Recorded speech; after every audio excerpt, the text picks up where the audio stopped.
has been worked on for hundreds of years, frankly. I've been reading about it. But I will leave Bangladesh to the Prime Minister.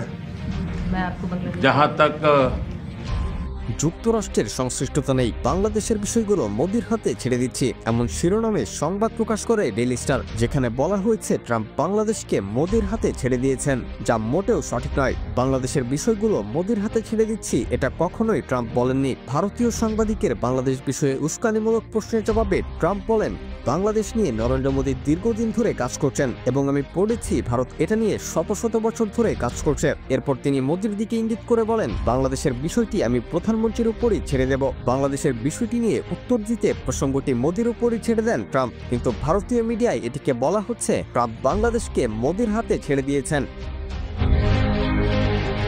তার লেজ ধরে বাংলাদেশের বিতর্কিত জাতীয় দৈনিক daily স্টারও একই রকম সংবাদ প্রকাশ করে যে ট্রাম্প বাংলাদেশকে মোদির হাতে তুলে দিয়েছেন।